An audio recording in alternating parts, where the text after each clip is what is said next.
जय हिंद साथियों, स्वागत है आप सभी का सत्या एक्सेलेंट यूट्यूब चैनल पे। जैसे कि आप सभी को मालूम है, इन दिनों बहुत सारी वैकेंसियों का नोटिफिकेशन जारी किया जा रहा है। कुछ अप्रेंटिसशिप की वैकेंसी है तो कुछ परमानेंट जॉब की वैकेंसी है। तो फाइनली आप जो स्क्रीन पर नोटिफिकेशन देख रहे हैं, ये नोटिफिकेशन परमानेंट जॉब के अंतर्गत निकाला गया है, जिसमें ITI डिग्री डिप्लोमा के छात्र फॉर्म को अप्लाई कर पाएंगे। तो चलिए इसके बारे में आपको पूरी जानकारी देते हैं, तो वीडियो को आप बिल्कुल कंप्लीट देखिएगा। सबसे पहले मैं आपको बता दूं, ये नोटिफिकेशन जारी किया गया NPCIL के अंतर्गत अर्थात nuclear power corporation of India limited की तरफ से ऑफिशियल नोटिफिकेशन जारी किया गया है, जिसका फॉर्म भरा जाएगा। आप यहां पर डेट देख सकते हैं।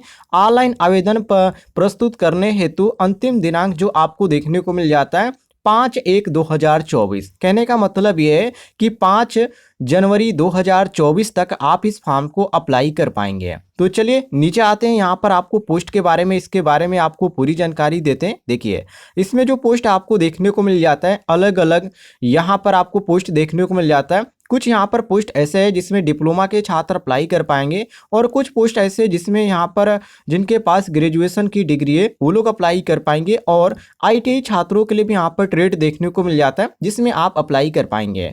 तो यहाँ पर जो आपको पहला पोस्ट यहाँ पर देखने को मिल जाता है STTM कैट सेकेंड के अंतर्गत, इसमें जो अप्लाई कर पाएंगे साथियों वो ध्यान रखिएगा। इसमें जो अप्लाई कर पाएंगे वो छात्र अप्लाई कर पाएंगे जिनके पास यहाँ पर ITI का भी क्वालिफिकेशन है। मान लीजिए आपने फिटेड ट्रेड से ITI कर रखा है, या आपने प्लांट ऑपरेटर से ITI कर रखा है, या आप इलेक्ट्रीशियन से, या प्लम्बर से, या वेल्डर से, या कारपेंटर से है, तो आप इसमें अप्लाई कर पाएंगे। उसी तरह यहाँ पर नीचे आपको देखने को मिल जाता है दूसरे नंबर पर, जो कि STSA कैट फर्स्ट के अंतर्गत। तो इसमें जो अप्लाई कर पाएंगे जो छात्र डिप्लोमा किए हैं, चाहे वो इलेक्ट्रिकल से किए हैं या फिजिक्स केमिस्ट्री से, यदि उनके पास ग्रेजुएशन की भी डिग्री है तो भी वो अप्लाई कर पाएंगे। या जो छात्र इलेक्ट्रॉनिक्स से डिप्लोमा कंप्लीट कर चुके हैं या इंस्ट्रूमेंटेशन से कंप्लीट कर चुके हैं, वो लोग इस पद पर अप्लाई कर पाएंगे। नीचे आ पाएंगे साथियों स्क्रॉल करते हुए, तो यहाँ पर आपको वैज्ञानिक सहायक C अर्थात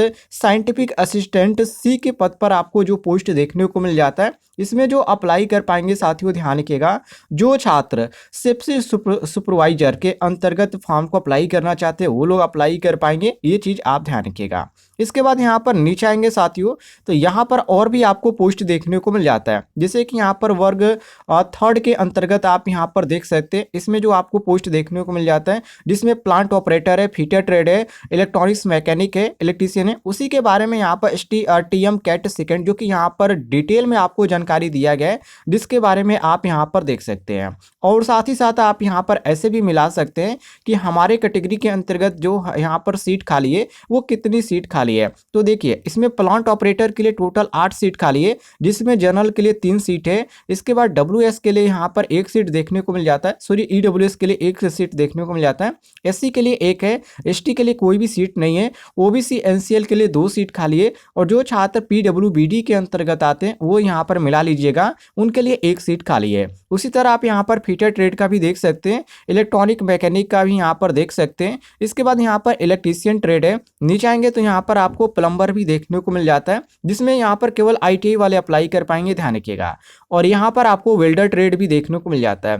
टोटल यहाँ पर ITI की बात करें तो 31 सीट खाली है, जो कि परमानेंट जॉब के अंतर्गत ये आपको सीट देखने को मिल जाती है। अब यहाँ पर यदि डिप्लोमा की बात करें तो डिप्लोमा में आप यहाँ पर देखिए, इसमें यहाँ पर ग्रेजुएशन वालों के लिए यहाँ पर फिजिक्स और यहाँ पर केमिस्ट्री से आप यदि ग्रेजुएशन कंप्लीट कर रखे हैं तो अप्लाई कर पाएंगे। साथ ही यदि आपने डिप्लोमा कंप्लीट कर रखा है मैकेनिकल से या इलेक्ट्रिकल से या उपकरणीकरण इलेक्ट्रॉनिक से अर्थात इंस्ट्रूमेंटेशन इलेक्ट्रॉनिक से, तो भी आप अप्लाई कर पाएंगे। जिसमें टोटल आपको सीट यहाँ पर 17 देखने को मिल जाती है, जो कि परमानेंट जॉब के अंतर्गत। नीचे आप आएंगे साथियों स्क्रॉल करते हुए, तो यहाँ पर और भी आपको जो सीट है यहाँ पर देखने को मिल जाती है, जो कि यहाँ पर सहायक ग्रेड के अंतर्गत यहाँ पर पोस्ट देखने को मिल जाता है। तो ये ग्रेजुएशन वालों के लिए, तो ग्रेजुएशन वाले अप्लाई कर पाएंगे। नीचे आप आएंगे साथियों स्क्रॉल करते हुए, तो इसके बारे में आपको क्वालिफिकेशन के बारे में यहाँ पर जानकारी दे रखी है। और यहाँ पर जो छात्र दिव्यांग है उनके लिए भी यहाँ पर विशेष रूप से यहाँ पर जानकारी डिटेल में दे रखी है, उनको यहाँ पर छूट भी दी जाएगी, जो कि इन्होंने यहाँ पर कन्फर्म कर दिया है। अब यहाँ पर साथियों नीचे आएंगे स्क्रॉल करते हुए, तो यहाँ पर अलग अलग ट्रेड पर जो यहाँ पर कंडीशन उसकी रखी गई उसके बारे में इन्होंने जानकारी दे रखी है। तो चलिए हम यहाँ पर नीचे आते हैं। सबसे पहले यहाँ पर हम बात करते हैं कि ये जो फॉर्म है कब से भरना स्टार्ट होगा और फॉर्म भरने की अंतिम तिथि क्या है और कितने साल के छात्र इसमें फॉर्म को अप्लाई कर पाएंगे। नोटिफिकेशन काफ़ी लंबा है तो थोड़ा सा ध्यान से देखिएगा और इसमें साथियों ध्यान रखिएगा, इसमें जो होगा आपका एग्जाम कराया जाएगा। और जो छात्र ITI किए एक चीज़ नोट कर लीजिएगा कि आपका 10वीं में कम से कम 50% मार्क होना चाहिए। और साथ में जो यहाँ पर ट्रेड पर आप अप्लाई करें, मान लीजिए आप इलेक्ट्रीशियन ट्रेड पर अप्लाई करें तो आपके पास इलेक्ट्रीशियन ट्रेड का ITI का कोर्स कंप्लीट होना चाहिए और आपके पास सर्टिफिकेट होना चाहिए। अपेयरिंग वाले बिल्कुल भी अप्लाई नहीं कर पाएंगे, कन्फर्म आपके पास सर्टिफिकेट होना चाहिए तभी आप अप्लाई कर पाएंगे। इसके बाद साथियों आप यहाँ पर देखेंगे तो और भी आपको पोस्ट यहाँ पर देखने को मिल जाता है, जैसे कि यहाँ पर भौतिकी रसायन शास्त्र की मैंने बात किया, जो कि इसमें जो आपको देखने को मिल जाता है 60% आपका मांगा गया है। आप विज्ञान वर्ग से आप है और आपने यहाँ पर ग्रेजुएशन कंप्लीट कर रखा है, चाहे आपने BCA या BA आपने कंप्लीट कर रखा है तो आप इसमें अप्लाई कर पाएंगे। नीचे आप आएंगे साथियों स्क्रॉल करते हुए तो और भी इसके बारे में आपको चीज़ें देखने को मिल जाती है, जैसे कि उम्र के बारे में कि कितने उम्र के छात्र इस फॉर्म को अप्लाई कर पाएंगे। नोटिफिकेशन काफ़ी लंबा है, चलिए मैं स्क्रॉल करते हुए नीचे लेके आता हूँ। तो यहाँ पर आपको और भी चीज़ें इसके बारे में देखने को मिल जाती है। वेतन के बारे में भी इन्होंने जानकारी दे रखी है। तो जो छात्र, ध्यान रखिएगा, जो छात्र यहाँ पर टेक्नीशियन के पद पर अप्लाई करें उनको 20,000 पर मंथ शुरुआती के टाइम पे आपको दिया जाएगा। ये चीज़ ध्यान रखिएगा। जो कि फर्स्ट ईयर के यहाँ पर बताया गया कि ड्यूरेशन फर्स्ट एक साल में आपको यहाँ पर 20,000 तक यहाँ पर पेमेंट दिया जाएगा, लेकिन जब दूसरा साल स्टार्ट होगा उस समय आपको 22,000 पेमेंट देखने को मिलेगा। इसी तरह आपकी बढ़ोतरी होगी, ये ध्यान रखिएगा। नीचे आप आएंगे साथियों तो यहाँ पर अलग अलग पोस्टों के बारे में यहाँ पर इसको बारे में यहाँ पर जानकारी दे रखी है, कितने लेवल के अंतर्गत आपको पेमेंट दिया जाएगा। यदि आप असिस्टेंट ग्रेड फर्स्ट के पद पर अप्लाई करें तो लेवल 4 के अंतर्गत आपको 25,500 से स्टार्ट किया जाएगा।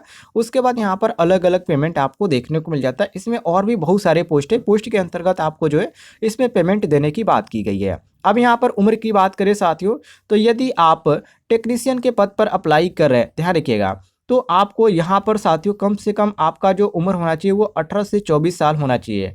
और यदि आप डिप्लोमा धारक है या आपके पास क्वालिफिकेशन है ग्रेजुएशन का तो आपका जो उम्र होना चाहिए वो 18 से 25 वर्ष होना चाहिए। और जो छात्र यहाँ पर डिप्लोमा धारक है उनका यहाँ पर 18 से 35 मांगा गया है। और यहाँ पर आपको सहायक के पद देखने को मिल जाता है, तो इसमें जो रखा गया साथियों यहाँ पर 21 से 28 वर्ष मांगा गया है। ये चीज़ ध्यान रखिएगा। और उम्र में आपको छूट भी देखने को मिल जाती है।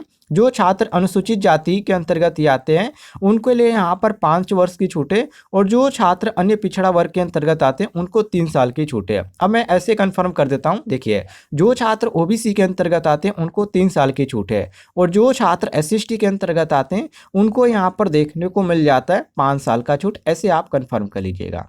और जो आपका उम्र काउंट किया जाएगा साथियों यहाँ पर आपको बता दें वो 5 जनवरी 2024 से आपका उम्र काउंट किया जाता है। जो इसमें उम्र आपको दिया गया है, यदि आपका उम्र उस डेट से आपका हो जाता है तो आपका जो है यहाँ पर फॉर्म भरने योग्य आप है, अन्यथा आप फॉर्म को अप्लाई नहीं कर पाएंगे। बाकी आपका इसमें एग्जाम होगा और ये जो फॉर्म है ऑनलाइन भरा जाएगा। नोटिफिकेशन काफ़ी लंबा है, करीब यहाँ पर आपको मैं बता दूँ ये आपका 60 या 65 पेज का नोटिफिकेशन है। तो नोटिफिकेशन पूरा नहीं आपको बता सकते क्योंकि काफ़ी लंबा है। तो नोटिफिकेशन आप डाउनलोड कर लीजिएगा, लिंक मैं आपको दे दूंगा इस वीडियो के डिस्क्रिप्शन बॉक्स में। बाकी यदि बात करें फॉर्म की फीस की तो यहाँ पर फॉर्म फीस आप देख सकते हैं। यदि आप टेक्नीशियन के पद पर अप्लाई कर रहे हैं, चाहे आप ITI के छात्र हैं या आप डिप्लोमा के छात्र हैं, तो आपको जो यहाँ पर देना पड़ेगा पेमेंट वो 150 रुपये देना पड़ेगा। लेकिन आप टेक्नीशियन B के अंतर्गत सहायक ग्रेड पर अप्लाई करें तो आपको 100 रुपये इसमें पेमेंट करना पड़ेगा। और पेमेंट आप किसी भी माध्यम से कर सकते हैं, आपके ऊपर डिपेंड करता है क्योंकि इसमें सारी सुविधाएं दी रखी है। उम्मीद है आपको जानकारी पसंद आई होगी। तो इस वीडियो पर एक लाइक कीजिएगा और चैनल पे नए होंगे तो चैनल को भी सब्सक्राइब कर लीजिएगा।